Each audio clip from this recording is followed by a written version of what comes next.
Aloha and welcome to Hawaii. We are at the start of another project and it usually starts with bulldozing.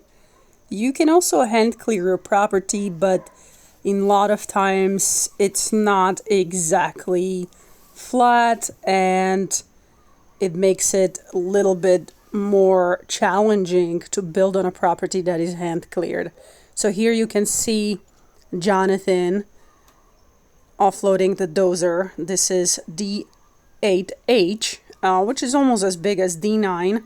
I don't really see the difference. This bulldozer is, well, I would say at least 40 years old.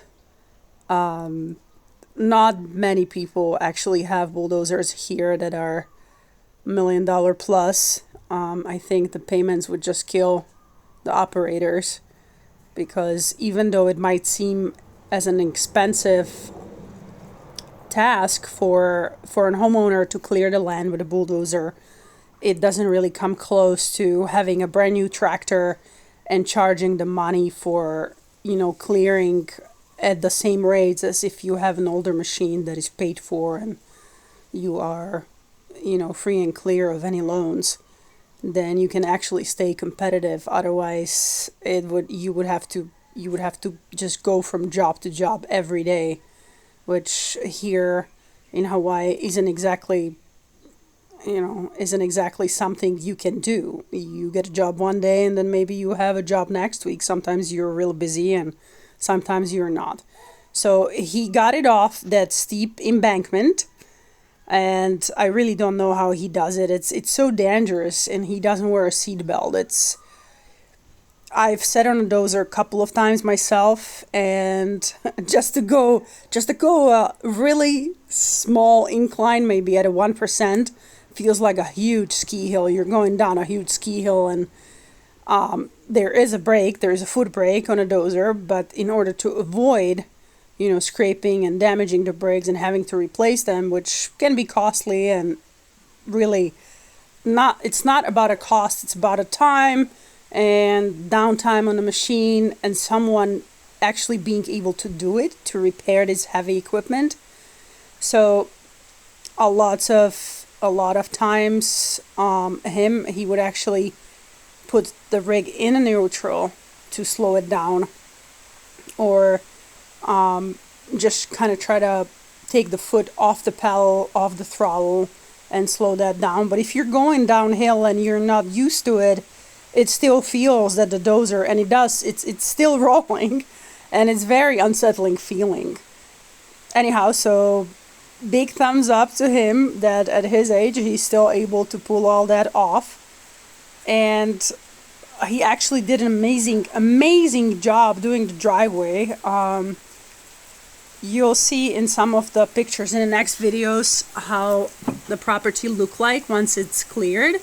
We try to leave as many ohiyas. I think he only took down a couple that were deceased, kind of in the middle of the property. A lot of it was vivy bushes, and there were a few albesias. So I'll let you watch the video, and then we'll come back when he's a little bit more advanced.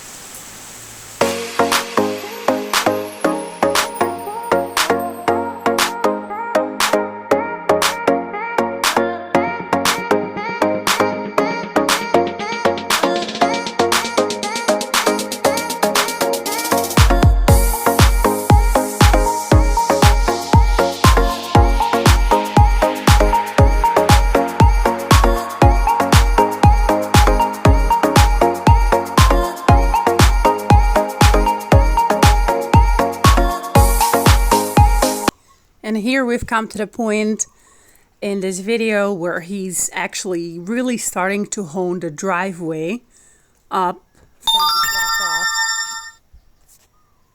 And Kitty's supervising. It looks like there's a bunch of cinder. And Kitty's really curious. I'm trying to get down low and create some better vantage points of the bulldozer. So he's going back and forth.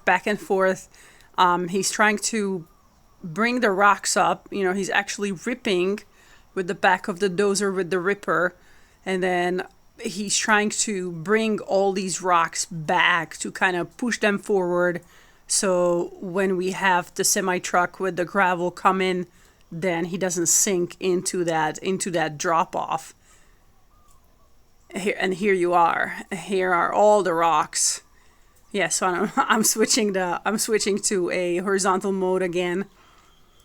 Okay, now you've seen the rocks, and then he's gonna bring them more forward, and then he's gonna drive over them, kind of like packing them down.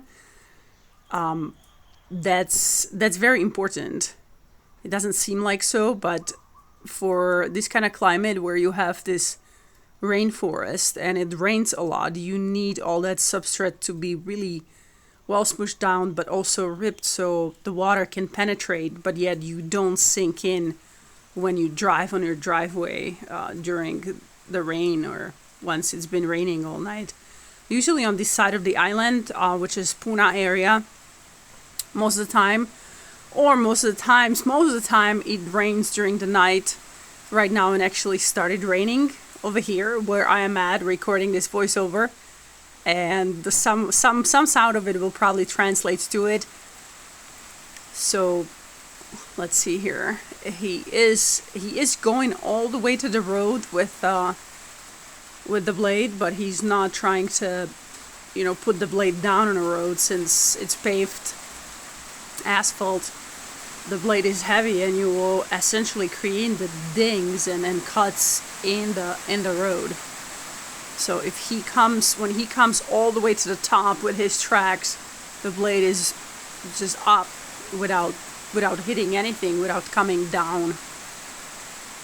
And essentially, me driving a pickup truck, once he set this up, once the driver was in, is still kind of scary. Today I was there, and it's scary to just drive down that driveway because it's really steep, and driving the dozer, it's 20 times harder.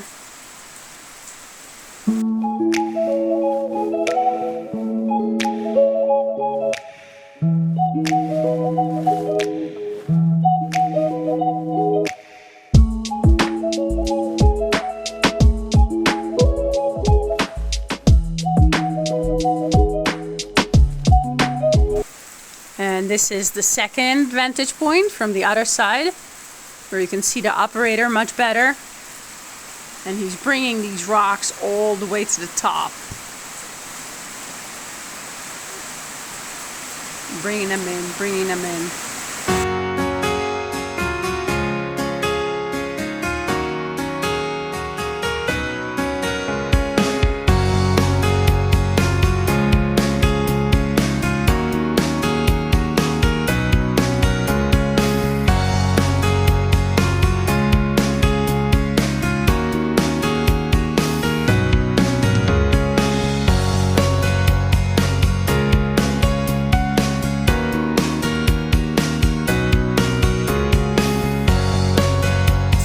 Here I was trying to get kind of in front of the blade and go under, although it's incredibly eerie and scary feeling.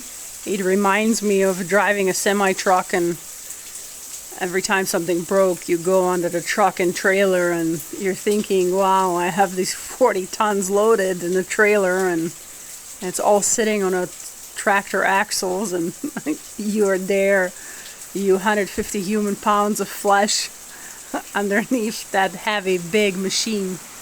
So yeah, I had my first couple times, the takes when I try to get underneath the blade were really scary. Now remember, he cannot see you, so he can't, he's not going to put the blade down over there, but you never know what's gonna happen. Shite happens all the time. So this pretty much concludes this video for starting this driveway and getting the access to go with a truck or pickup truck to go down there to grease the tractor, to bring the fuel, and then we're going to expand from there. That's going to be the next video.